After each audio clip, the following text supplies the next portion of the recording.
I, Tentus Naravan Dracovin, Lord and Emperor of the Dracovin Empire, welcome. It is time to continue my expose on the legends, lands, planes, and planeswalkers of Magic the Gathering, describing to you various things from its world setting, introducing you to the various things you might want to learn about that give a rich history of Magic the Gathering that's not always just expressed in the cards. In this one, I'm going to be talking about the original plane of Phyrexia, the artificial plane which has now since fallen and pretty much decayed into near nothingness. So as I said, this was an artificial plane. It consisted of mechanical and biomechanical life forms that were made out of tissue and decay and metal and death itself. They were just kind of disturbing on an intrinsic level. It is a hell-like landscape with evolving mechanical artifacts and life forms that evolve at an incredibly rapid pace, different than anything you would ever think about. So it just changes and evolves incredibly rapidly. Its symbol is actually a circle with a vertical line through it. Now, its origins are actually shrouded in mystery. It is known that it was actually created by an ancient evil planeswalker that liked to assume the form of a dragon. Very little else is known about him or the exact origins and why he created it in the first place, but we know he made it. Now, the place itself was very similar to what Mirrodin used to be like up until the figure known as Yawgmoth arrived there. He arrived thousands of years ago with the planeswalker Dracovin, who had led him there with the remnants of the Dracovin Empire that had been on his side. There had been a great civil war there, and his side was effectively the losing side and was driven out. That they became the traitors. Now, they were unfortunately highly infected by the disease Phthis, which is in fact this disease that was created by exposure to their own energy source over long periods of time. So effectively, they were poisoning themselves. In order to cure this, he came up with a technique he called Phyrexia, which was effectively removing the broken flesh parts with artifice. So he evolved the folks in order to cure them of their disease. He proceeded to organize Phyrexian, that he gave them purpose to evolve and change and become stronger. He created acolytes and priests which would worship him, and demons and abominations which would kill for him.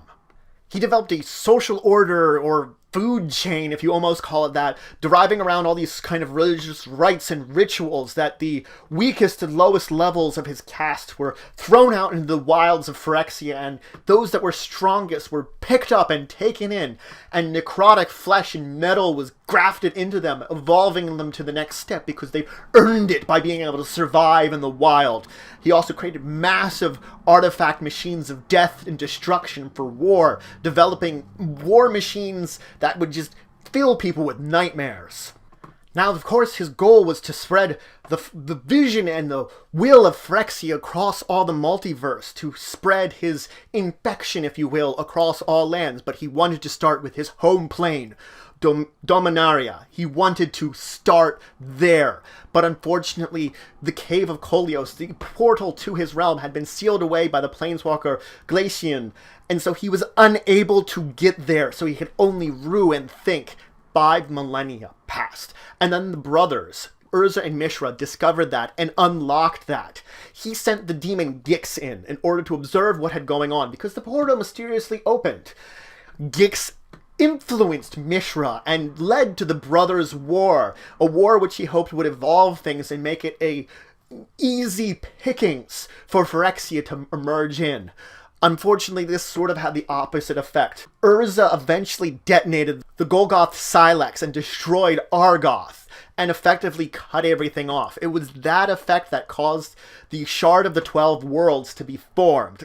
Dominaria was one of those 12 planes effectively protected in a kind of bubble that Phyrexia was kept out with. Urza the Planeswalker was also prevented from returning to there during this time, and it was Urza's wandering that Phyrexia was able to manipulate and eventually sort of lead him to a path that was against them the entire time. It was indirectly him, but really the way that the shard was eventually removed was when the world spell was cast by Frere-Elise, ending the Ice Age. That was the last straw that shattered the Shard of 12 Worlds, ending the ability for Dominaria to be protected from Phyrexia's grasp. Gix was reawakened, and the plane itself was under threat again, and that is when Urza began his plan in order to stop them. Of course, this also began Phyrexia's new plan, where they created the artificial plane of Wrath, which they planned to overlay with Dominaria, effectively creating an invasion tool to make it easier for them to create their planar portals and invade the realm. They put an Evankar in charge of this artificial plane that they created that would then rule over the lands. That's when we get into the storyline of the Tempest and the Wrath cycle. Of course, now, they eventually did invade. The invasion of Dominaria, taking place in the invasion block, was bloody and destructive, but Dominaria managed to counterattack and keep them at bay for quite some time. Urza and Jarl were captured and taken into the center of Phyrexia to effectively dance like puppets in front of Yawgmoth. He forced them to fight to the death, kind of whispering like promises of things that they desired into their ears, forcing them to fight each other, and Jarl won and killed Urza.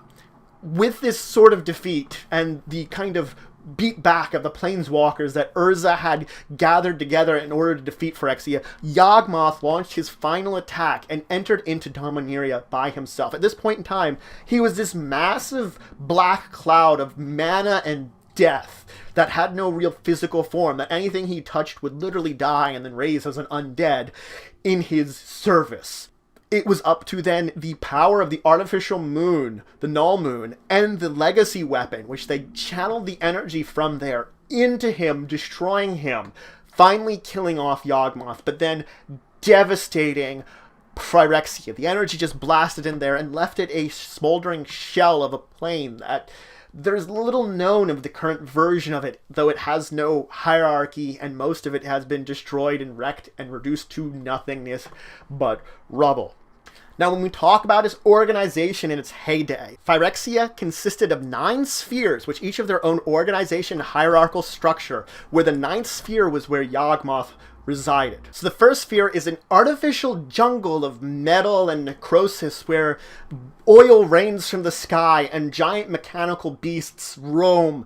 This is where the lowest caste is thrown into to survive for periods of time until they are worthy of being evolved. They must survive in the first sphere. The second sphere is the sphere of scrap. This is where all the refuse and remains of anything that was on the first sphere is basically disposed of, and some of the other spheres like throw their trash there. Also, the smokestacks that are from the deeper spheres in the plane kind of emit their smoke here. The third sphere is a sphere of planes and piping. They're like this twisted kind of wreckage of pipes that move everywhere, channeling energy and materials to various locations while horrors stalk around outside of them.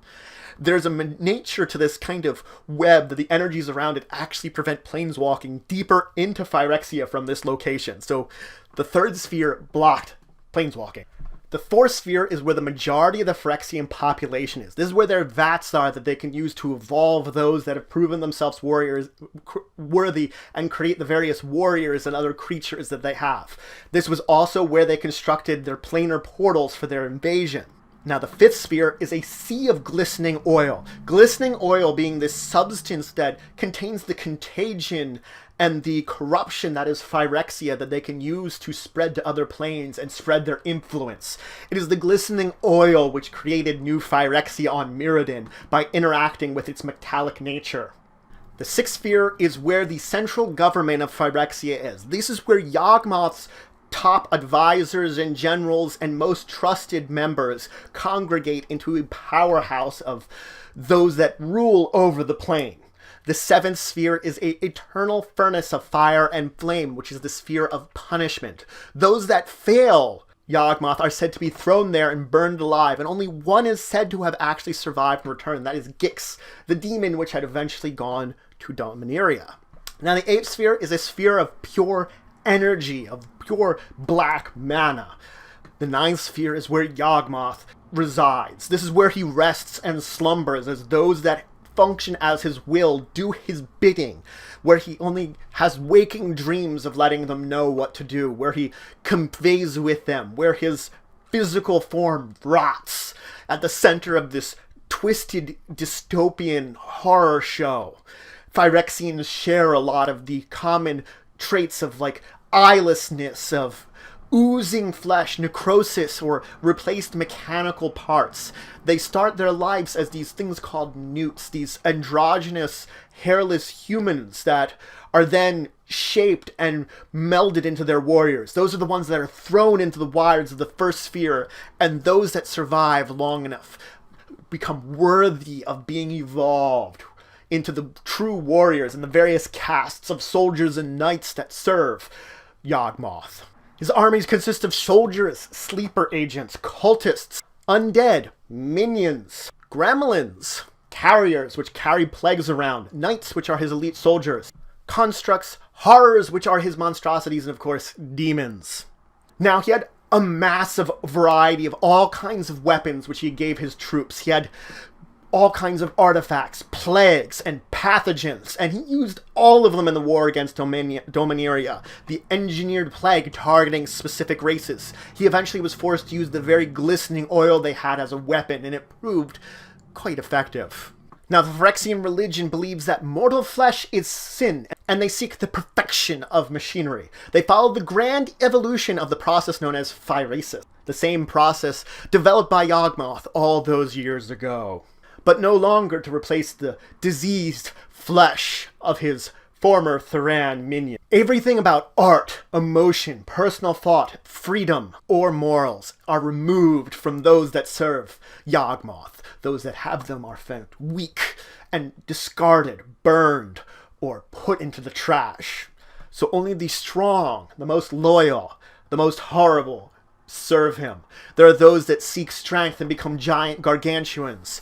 Those that seek blades, claws, any kind of weapon they can graft onto their body to make them more horrible and better killing machines.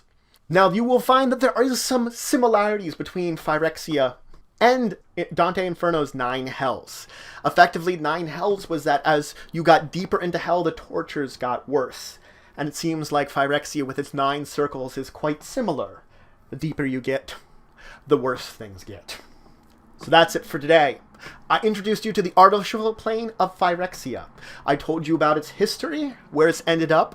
In another episode, I will talk to you about New Phyrexia, the plane once formerly known as Mirrodin, and the history that that new one has. So if you have any questions, comments, anything you want to say, anything you think I left out, please leave in the comments below. Please like, share, and subscribe to support the channel, the empire, and the work I do.